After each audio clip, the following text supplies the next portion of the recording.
Hello and welcome, automotive leaders, to our Winning Cultures webcast. I'm Sean Kelly, the Car Biz Coach.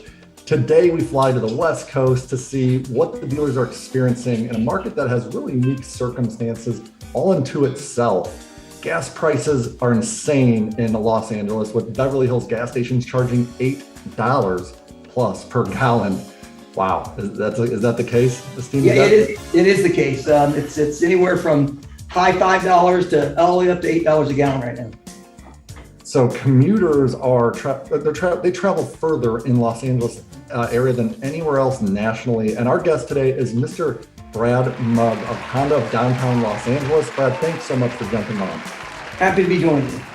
Fantastic. So Brad, they often say hindsight is foresight. That happens too late. No one could have seen the COVID pandemic coming. LA had some of the strictest rules and regs in effect. How did you handle the pandemic from an operations and personnel perspective, and how did it change the way you did business? Well, it's a good question. It definitely changed the way we do business in a big way. But we got our way through it, and it's as you know, the business right now is fantastic. Inventories are low, and it's actually been a wonderful run for us. But differently, through the pandemic, we were shut down, for a while. And I've been here for right at a year. Was actually in a Honda store in Oregon for a couple of years, and then a Honda store here in California for 15. So I've been in the market for a long time. But it's definitely different for sure. I'd say the biggest thing is with taking care of the guests. Personnel was probably the biggest challenge, keeping enough staff on board and building that to the right level. But we're pretty feel like we're past it, and things are really looking good, and we're staffing up, and things are going great. That's fantastic. We've interviewed dealers. When we're talking about this for this particular series, we've interviewed dealers that have had literally shut down their entire operation for several months. We've interviewed dealers that kept everything open. Both sides. There were struggles, and challenges with both sides. What approach did you take? Did you shut everything down, keep everything open, or something in between? And how did it work out? There was a few days it was shut down completely, but in the most parts, we kept it open with lighter staff through the pandemic, and then as business got better and better, we just added staff, and we've been fortunate. We've actually done a decent job of getting staffed up here. That's great. It's great, because I know a lot of dealers are challenged in staffing, especially in the service department. I was curious. I think a lot of dealers learned and experienced that you can have a very successful operation with a core team of A players.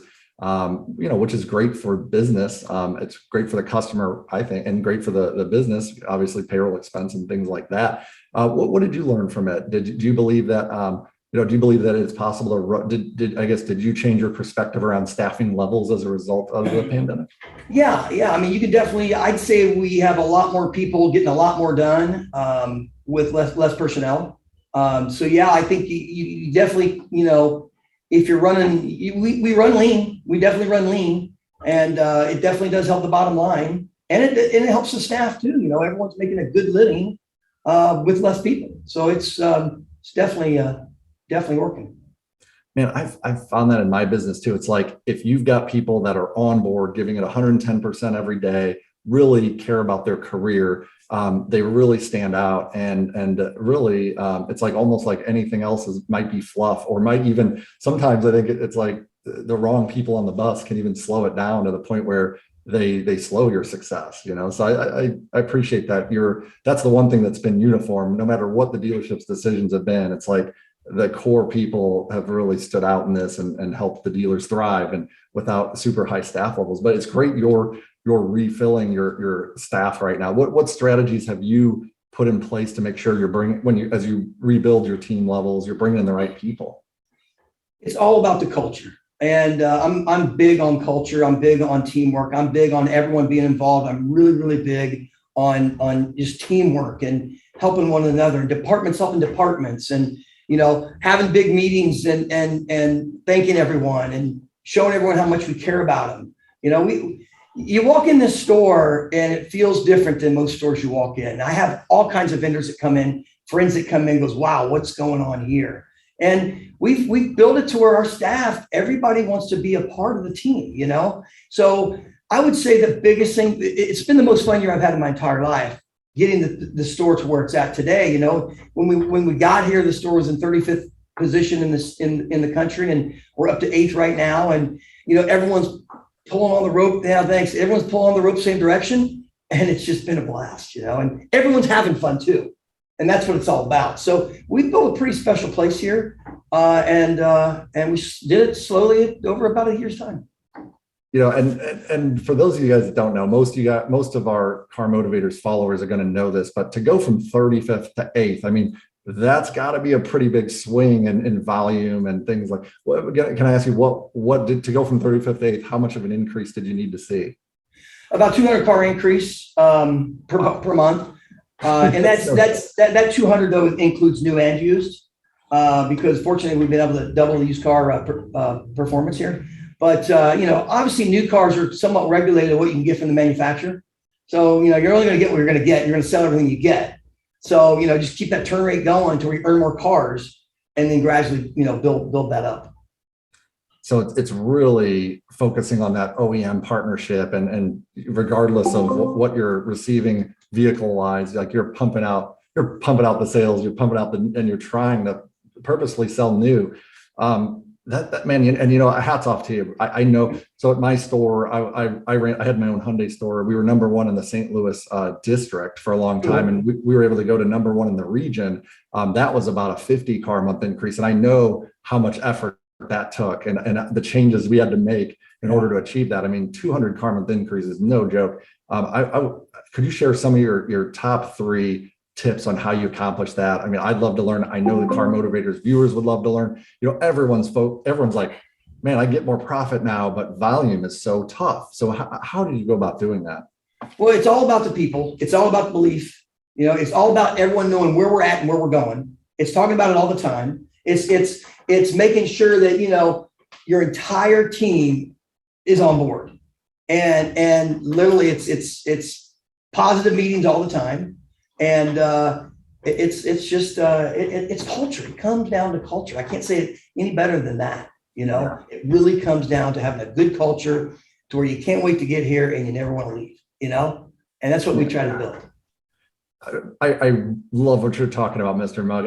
The vision. So you've got a clear vision. I remember ours was like 2,000 or bust. Like that was it. And then we put it everywhere. And every meeting was, how are we going to get those extra 50 units to hit that goal? And it was alignment. It was getting the team on board. Like what's in it for them? And okay, if all you guys can help us achieve this, we're going to add another manager and another finance manager. And that means, 7 people are going to move up under, right? So that kind of created that excitement. And then we had the clarity with like, here's what we're trying to do and here's why it's important. And ultimately, I also, committed to my team. I was like, I want every one of the managers at all 9 stores to come from from our rooftop, so I'm going to develop you guys, so that got a lot of buy-in. Can I ask you, like, how you said positive meetings, and I really respect that. There's so many salespeople, and we do this cultural assessment where we find out, some cracks and foundations. One of the most common challenges is, we have negative meetings. The managers beat us down. We're dragging our feet and hanging our heads walking out of the meeting room. Yeah. So what else do you do to build your culture and create, and who's responsible for making that vision? Tell us how those puzzle pieces, give us some of the puzzle pieces to that. Well, in our department meeting, we're always reading a book together, and it's always about, getting better, being better human beings. And so we talk it up every single department meeting, every single week. We talk about, how important our positive attitude is and how we can help others. Having a negative meeting, I never, ever, ever have negative meetings, ever. I mean, if someone's having a negative meeting, it's usually about one person did something wrong the day before, and they want to share it with the entire staff, and we don't do that. If you have to coach someone, it's one-on-one, right? You sit down, you go over and say, hey, let's make sure this doesn't happen again. Let's rock and roll. Let's go forward. But Our sales meetings are the same way. Every single Friday sales meeting, it's nothing but positive things. And it's just creating that environment of excitement. People love to work here. People don't have to work here, obviously, but they want to work here and they love to work here. And we don't leave anybody behind. We don't leave the valet behind. He or she's just as important as every single person in the dealership. So that culture of, first thing in the morning, going around and saying hi to techs and seeing how they're doing and walking through parts, it happens every day, 2 or 3 times a day, because it's that important to making sure everyone knows everyone cares. So I really feel that that's what we've created here, and it's a family. It's exactly what it is. It's a family. Man, that is so important, that consistent touch with the people on the team, and the ones that often go forgotten, office staff, techs who are, under the bay, that goes such a long way, because when people know they care, then they're cared for, then they'll care about your business. Awesome stuff, Mr. Mugg. I love the convo we're having on culture, and I think we'll circle back a little bit more on that a little later. Sure. Let's talk technology for a moment. So when the pandemic hit, right, digital retailing was kind of crawling along. Did you guys already have something? And we will talk about the present and the future of the business more too. But I guess, did you guys have a digital retailing solution in place? And if so, what kind of jump did you see in sales from it? How did you use it? We use a company called Digital Motors. Before that, we were with Roadster for years and years. We were one of the first guys to get on the Roadster program. I think it's a great tool. Both of them are great tools. Did it increase our digital retailing? No. We'll do 4 to 5 deals a month out of 500 deals digitally. I think the digital retailing platform I look at it as another mousetrap, on your website. It's another way to capture a lead. And that's how I see it. Someday will digital retailing be, over 50%? Someday, but when? I couldn't tell you that. I think it's going a lot slower than anyone ever imagined. And I think that if it was going to go big, it would have went big during the pandemic. And I mean, don't get me wrong, a lot of the digital retailing companies have done very, very well, because a lot of manufacturers are really pushing it, saying, hey, we need to get into this. But, I've been in it for almost 8 years. And it's a good tool to have. It's nice for a customer to go that direction, but we don't have very many people doing it. Yeah.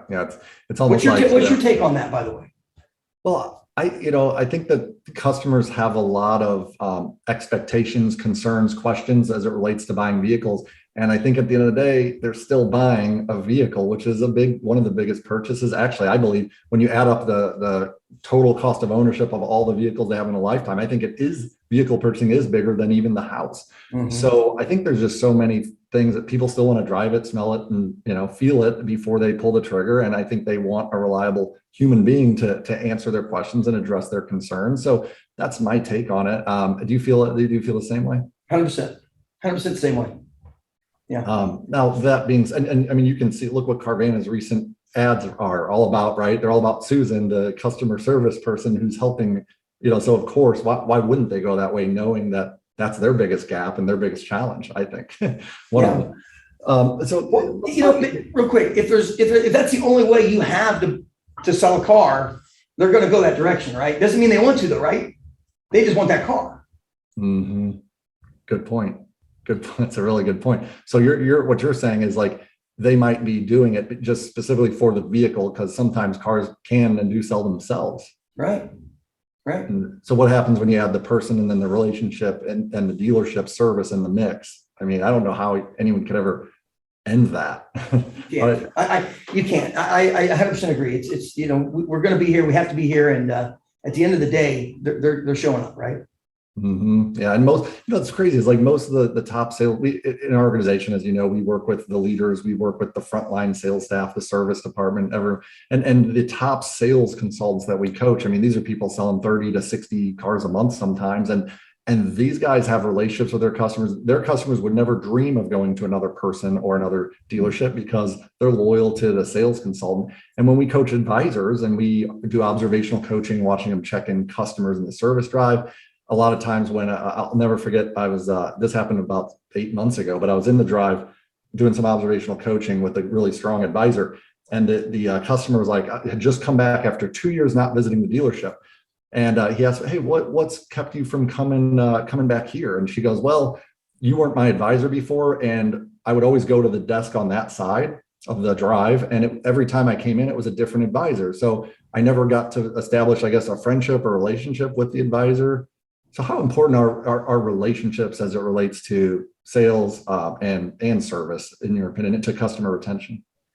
I think they're everything to your future, right? I mean, absolutely everything to your future. And, once you lose that relationship, you lose that guest forever and probably 10 others, So, yeah, I think that that relationship with the guest is by far the most important. But, you got to make sure that your employees are happy. So they'll give that with sincerity to the guest. So as long as we make sure the employees are happy, we know they're going to make sure the guests are happy, right? Yeah. Yeah. Well, and that goes back to the culture. Right. What do you do? How do you handle, let's talk culture a minute. And I want to get into some inventory convo with you, but talking culture, what do you do when someone doesn't seem aligned to the direction of the company and doesn't feel like a good cultural fit? How do you address it? Sit down with them, talk to them about culture, talk to them about who we are and what we expect and where we're going, and ask them the question, are you on board? Can you be that person? Can you buy in on this? And not buy in because you have to for a paycheck, but buy in because you sincerely in the heart believe that you want to be a part of it. And, we've parted ways. When I got here, we had some people that didn't belong, and we parted ways with them because, I give everyone a shot, but, after a while, it is what it is, right? And you can't change everybody. It's actually hard to change anybody. So, that's exactly how I do it. I sit down with them 3 times and it's time for us to go a different direction. Man, I love that you're giving clear expectations. You're given, it's a time phased approach. I was guilty of being that sales leader that would, hold on to people way longer than I should have, probably because, I always saw their potential. I'm like, they could do it. They can do it. Right. I know they can. And I kept waiting for them to do it. And then, but I put this turnaround coaching process in place, and where they had 30 days and with a weekly meeting, expectation setting. But it's funny what you said there, very few people do. Managers, we're always, correct me if I'm wrong in this, Brad, but we're often attached to the outcome. We want to keep that person so bad, more than they want to be there. So sometimes just asking them, do they want to be here? I found out that a percentage of people would say, not really. I've been waiting for you to fire me for a month. Yeah. I did see that too. One other thing I've noticed, well, we've done pretty good here, and I can think of 3 examples of it right now. We hired salespeople, 3 different people, and they just worked for sales. But they were good people and they needed a job and they want to work. And we took 2 salespeople and put them in service. And we took 1 salesperson and put them in parts. And they're still with us today. They're happier than they ever were because they just couldn't wrap their head around selling cars. But we still found a place for them. You know what I mean? So I think a lot of people say, hey, this person doesn't belong here anymore. And instead of saying that, say, hey, this person is a good human. They belong here. They're just in the wrong position. And guess what? All 3 of them, when we sat down with them, they said, hey, you know what? Yeah, this sales isn't for me. And I'd love to go over there and do that, So making the right place for the right people is important too, It's a great point. It's like they might be a good player. They might just be in the wrong position. Yeah. I agree with that. That's a really good point. Instead of just throwing them out like the garbage. Right. And, how does that mindset, in your opinion, affect how people perceive how much your company values them as people? When you, instead of just kicking them to the curb real quick, finding a different spot for them, how does that affect that perception of value? It just shows everyone that you want to make something for everyone. It shows you care, right? It truly shows you care, in my opinion. That's a great point. You know what you're really doing? Your processes for leadership are very near and dear to my heart, by the way. And you're eliminating a lot of the fears that come with just being in the car business. And I appreciate that. I think there's a lot of leaders that try to manage and lead through fear. If you don't do this, I'm going to fire you. If you don't do this, you're not going to make a paycheck. I'm going to cut your pay. I'm going to make you work your days off, stuff like that. What's the benefits to leading through, let's say, abundance instead of scarcity and fear? Well, I mean, if you're if you're being managed by fear, you're not enjoying yourself. You're not having fun. You're not probably respecting that person, and you're probably not going to give it your all to your guest because of the way you've been managed in the dealership. I never have managed by fear, always by motivation. And I mean, I think that's fear management is so old school, but there are still people doing it. But it's definitely not in my wheelhouse. And I don't believe in it at all. Yeah, you know what kills me is like especially with today's market, right? You can manage that way and still be successful, right? Oh, well, Right. I'm making more gross than we ever have, and I'm managing with fear. It's almost reinforcing those negative behaviors Yeah. and perpetuating it. What are your thoughts? How do you guys have you changed the way you're currently measuring success?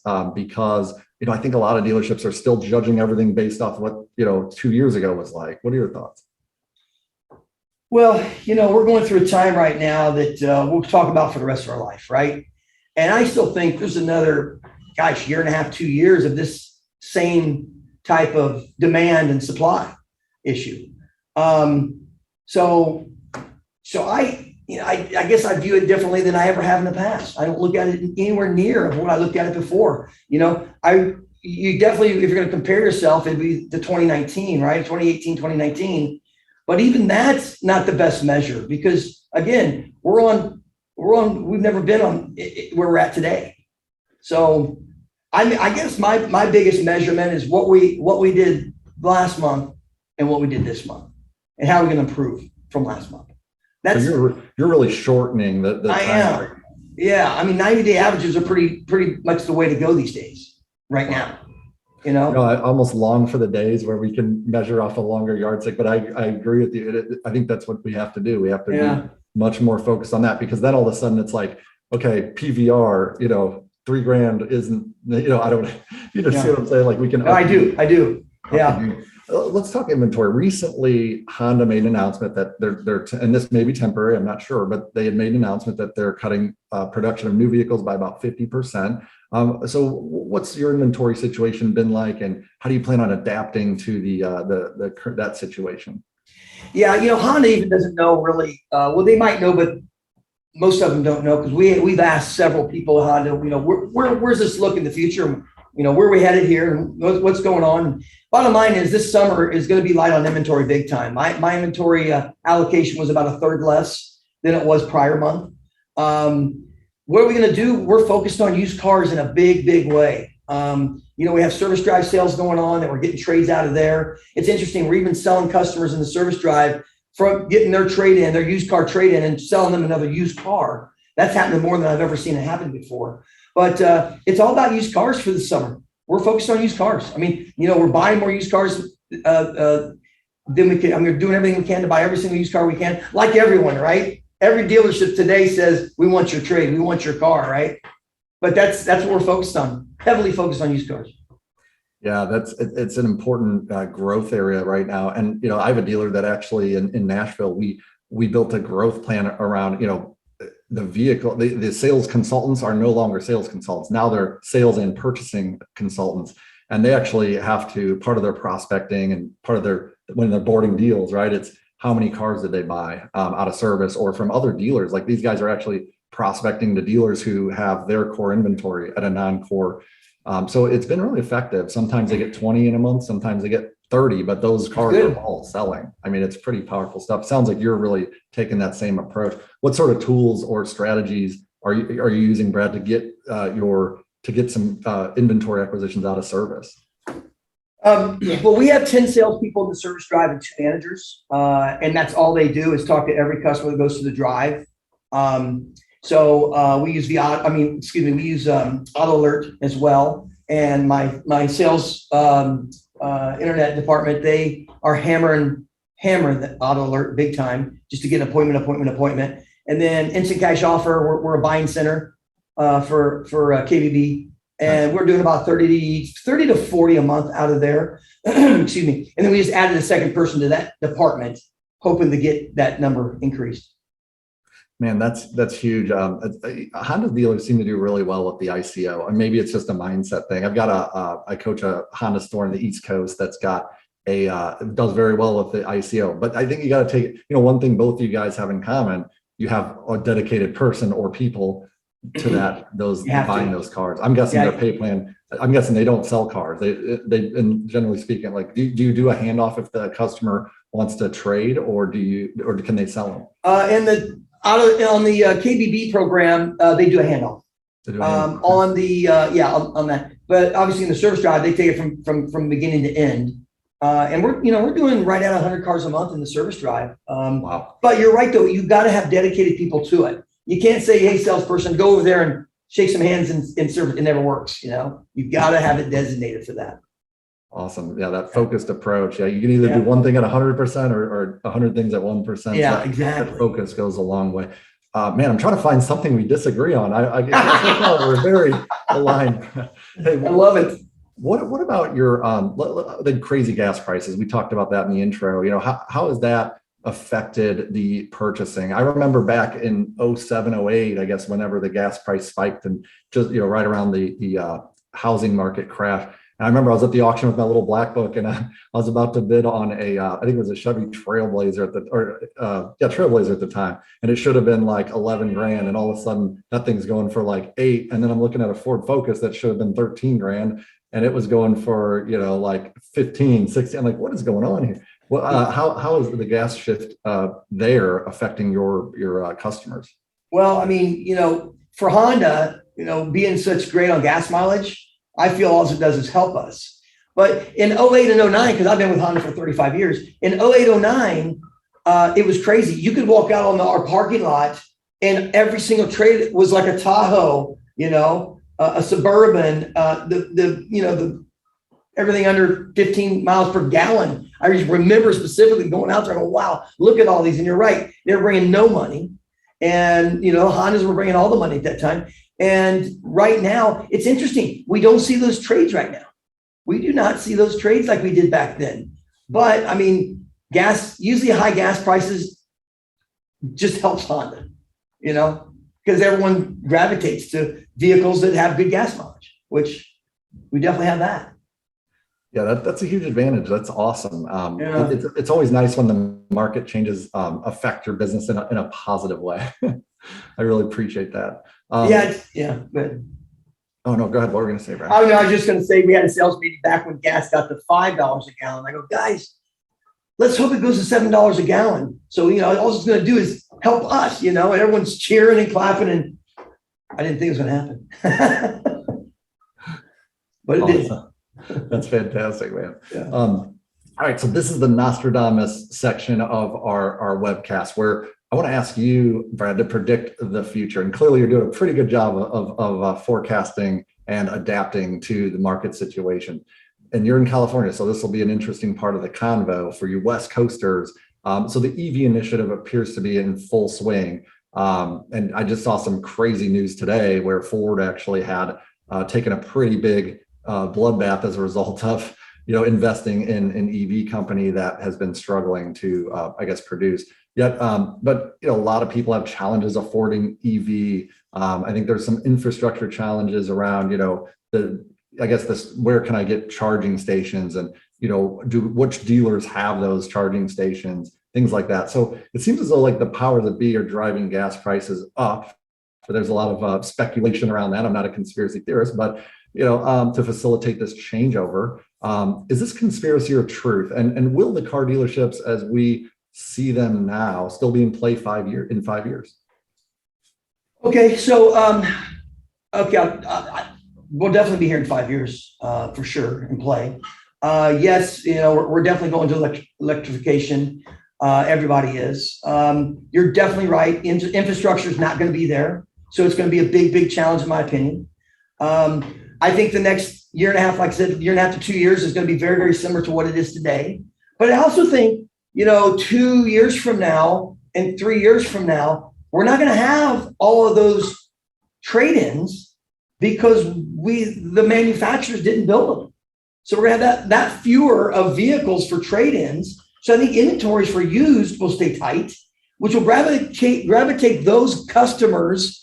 If they can't find that used car they're looking for, a 2-3-year-old Honda, for example, where do they go? They got to go to a new one, which is going to even push the new car volume more. So it's going to be fun and interesting to see where we go here. But Honda's, one of the last ones to jump on the all electric bandwagon. But they're definitely doing it. They're just slower to the party. But it's definitely I can see that we'll be all electric vehicles in the next what do you think, 7-8 years? I believe so. I definitely within the decade for sure. I agree. Well, we have 3 classes of drivers, buyers, leasers, and subscribers. We will for sure. I believe so. Wow, that'll be interesting. The subscription model. It is. What can dealers and managers in both service and sales do now to prepare for impending change that may come our way and continue to succeed? Well, I'm going to say this one last time, and I'm going to say making sure you have a good culture in your dealership, right? Making sure you're taking care of all your customers very, very well, over the top, the Ritz-Carlton way, if you will, and just staying close with your manufacturer. I think that's important, having a great relationship with them and buying in on their direction and making sure you're giving input to them so they know what we expect, need, and want. Getting involved in the associations, any association you be involved with, and really pushing what's important to us, to them. Very cool, guys. So culture, communication with your OEM, and getting behind their cause and backing them. I think that's great. I think you're stronger together. Brad, words of wisdom. Brad Mugg, managing partner at Honda of downtown Los Angeles. It's been a pleasure. I wish you continued success moving forward, and I really respect your leadership. Sean, thank you so much. I really enjoyed today, and it's really nice talking to you. Appreciate you having me on. It's been an honor. I'm Sean Kelly for the Automotive Leaders Winning Cultures webcast. Thank you for joining us, Car Motivators followers.